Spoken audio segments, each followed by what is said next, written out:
In this video, I'm going to show you how to fix a standard Nintendo Entertainment System, or NES for short. If you have one of these wonderful devices, you understand the issues with getting it to start. Half the time the light will blink, or half the time it just won't start the game.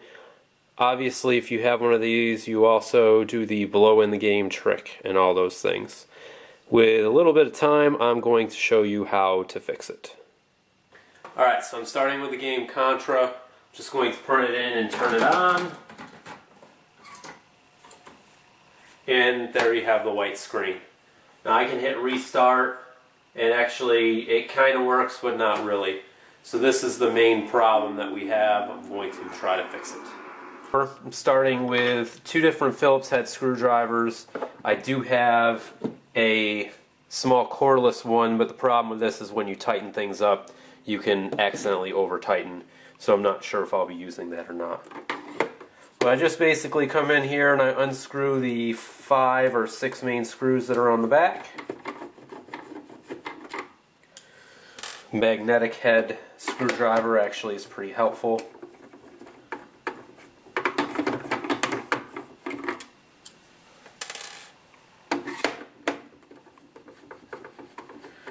It's funny how simple the Nintendo is on the inside. Back when we were playing these in the 80s when they were new, we thought the games were so cool because they had 8 whole bits. And of course nowadays, with computers and Xbox and everything else, it's very simple when you get to the inside of this. Now this person I did buy the 72-pin connector from, it does come with instructions, so if you're not too confident in your ability, the instructions are there to help you. This screw is being a little difficult coming out.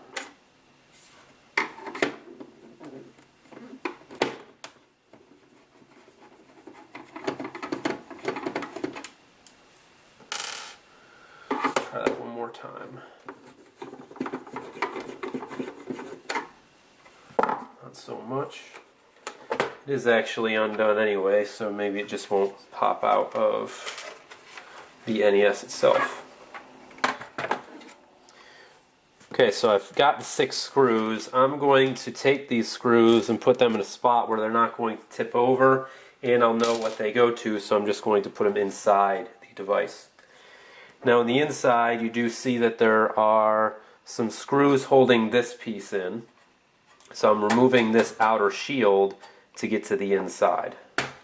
For this, I'll actually try the cordless drill.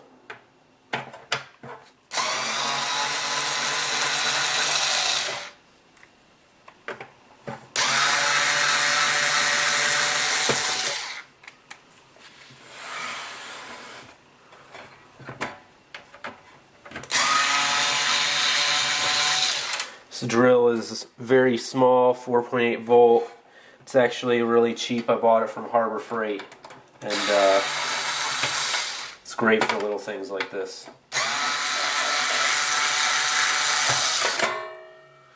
So every once in a while you start doing this and then realize there's a couple extra screws here in the front.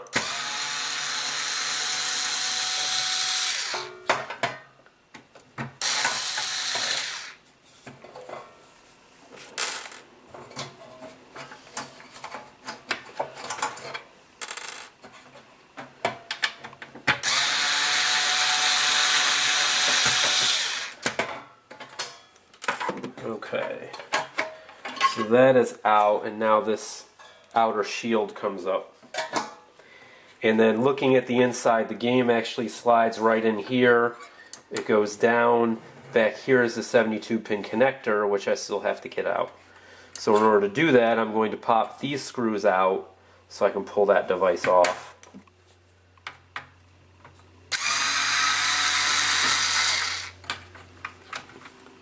Do have to be a little careful that I don't break the board. But overall, this isn't too hard of a job.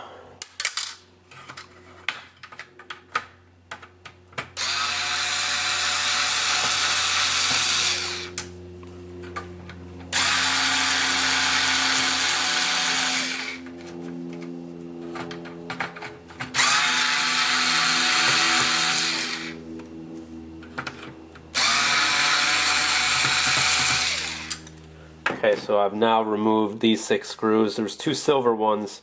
Not really sure why those are a different color, but they are slightly longer. I don't know if you can see that or not, but they're slightly longer, so I'll keep that with these screws separate. Once I've done that, if I remember correctly, I had to slide this out a little bit. So I'm just pulling this end up and slightly wiggling it out. Not a whole lot to it. Now this whole piece has now come off, and I have to get to this. So in order to get to this, I am going to pull this board out as well. Now looking at it, I don't see any screws there, but it is attached. You see, these are all where the screws actually screwed into the plastic, but there's one here and one there that I'm going to work on now as well.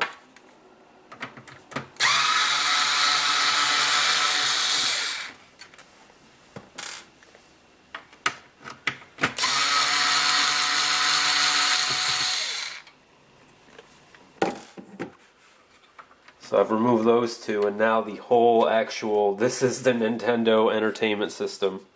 You've got one circuit board, this, some wires for power and connectivity and stuff like that. But there's not a whole lot to it. Once I've gotten that off, I can just gently slide that piece off just like this. So once I've done that, this is the old connector. And if I have a game, what you can see is the way that this worked. This of course went on the board, and then that would end up sliding right into there. So that's essentially what I'm replacing. It does look like these contacts are a little worn, a little dirty. So I'm going to take a look. It may actually be to my advantage to clean them a little bit.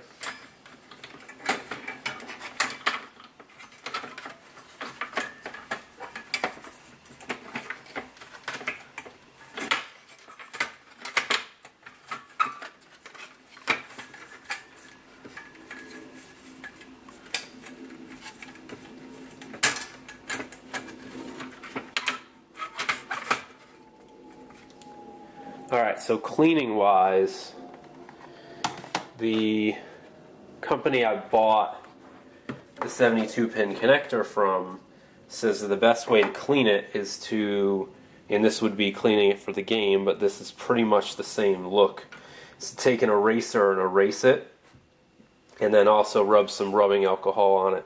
I know the games themselves say not to use rubbing alcohol, but that seems to be the best thing to get some of the dirt and grime off.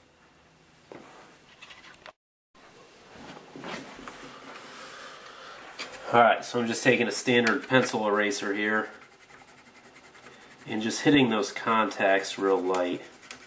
I am getting some eraser shavings in to the device, which I'm going to vacuum out because there's also a little bit of dust in here. So I'm going to try to do that before I close the whole thing back up. It's kind of funny, if you have a desktop computer, you'd be amazed on how much dirt and grime gets in one of those too. So then I flip this over. You actually see the main board here too. And then I'm going to hit this with an eraser as well.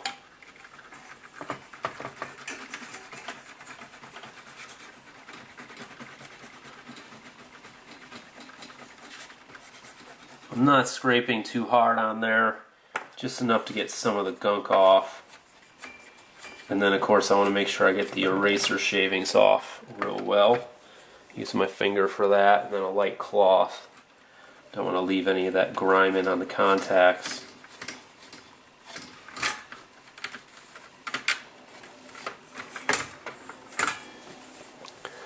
So then once I've done that,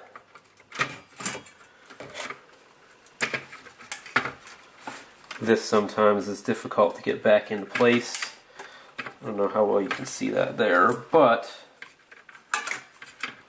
I'm just basically trying to get those pieces back together so it can rest gently in there. take one of your just cheap cotton swabs on a stick, a little bit of rubbing alcohol,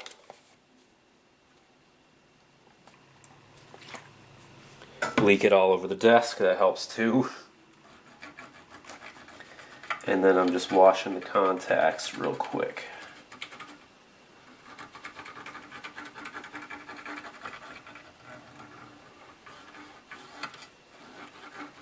And it's a little shinier there.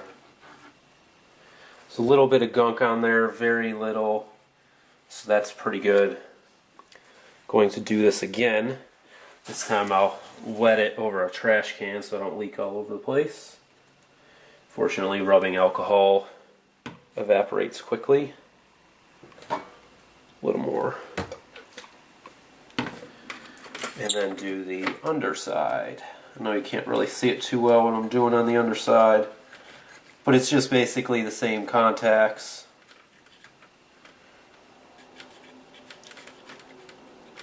Making sure there's no eraser marks, some of the dirt and grime that's built up over the last 30 years. The inside of this Nintendo actually says 1985 on it, so I don't know what you were doing in 1985. But it brings some fond memories. While that dries, I'm going to wipe up my rubbing alcohol. Blow on it a little bit. Wipe that up for a second. I'll give it a minute to dry. While this is drying, I'm just going to take a standard vacuum with a attachment on it and try to suck some of the dust out of the underlying area, just because, well, I'm in here, I might as well. So I'm going to turn the video off because you probably don't want to hear me vacuum. Now that it's been vacuumed out, I'm going to take the new connector and actually put it in. Looking at it, it's a little difficult sometimes to figure out what end goes where.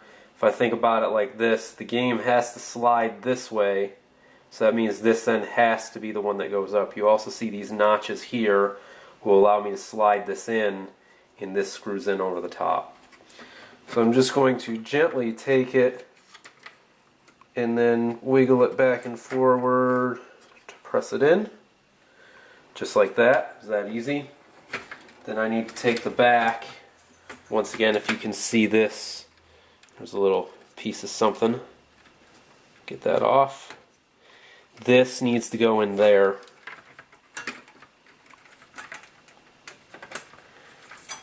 Sometimes it just takes a minute to line that up. Then of course I need to make sure all these connectors are in the right spot. That's just in like that. Make sure as I do this the wires aren't pinching on themselves. There's little dimples here where you can put that in, but I do have one wire that is being a little challenging. So I'll take that back out so I can slide that back in on top. Make sure that's clear. There's another dimple over on this side. Want to make sure I get it back in there. And then like so. So then this is going to slide up over it, just like I had it before.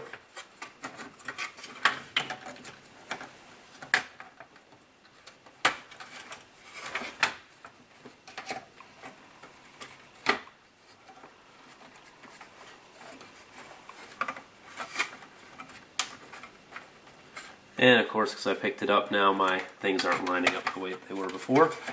Make sure that's on all the way tight. And then drop this straight down.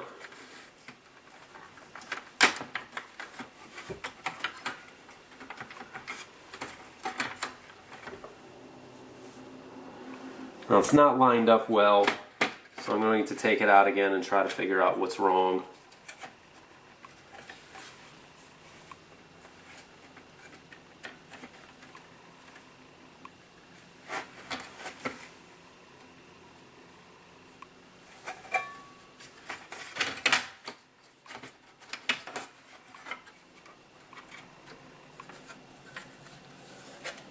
Do have two little things here which will push into there. I don't think I had it quite pushed in enough. So we'll just pick that up again, Wiggle this in real nice. Make sure I'm even. There we go. Big difference there. And then now it's all the way in.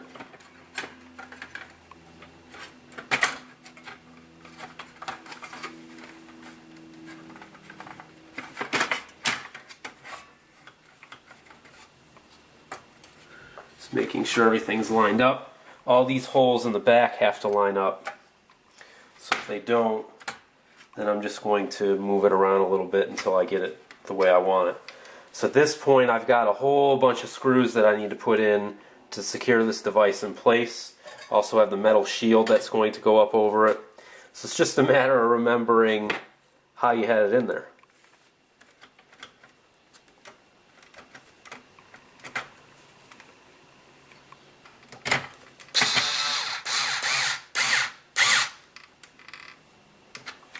I really don't want to over tighten if I use this. So you do have to be very careful not to over tighten. So basically I'm just using it for a little bit and then hand tightening it the rest of the way. This device is very handy. I think it was about $10 at Harbor Freight. Now if I take this metal shield and put it on without even putting any of the screws on first, the reason I'm doing that is just to line up the holes real quick and see what needs to go where. I've got holes here, so there's 6 total. Before I do that, I have to put the screws into this part. So that's what I'm doing next. And just to make sure I don't do anything stupid, I'm going to go back to hand tightening.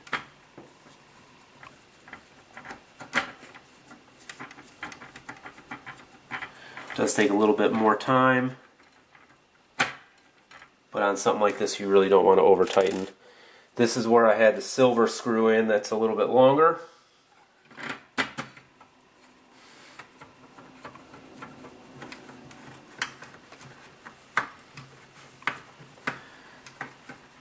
That does not want to go in, so it looks like it's slightly misaligned. I'm just going to pull it back for a second, and there we go. There's a metal piece that was stuck on the bottom. I'm only tightening with my fingers now, just because I personally have a tendency to over tighten items. So to prevent that, I use the 2-finger approach instead.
This was built in 1985, and it was the same year of Back to the Future. Kind of feel like I am going back 30 years.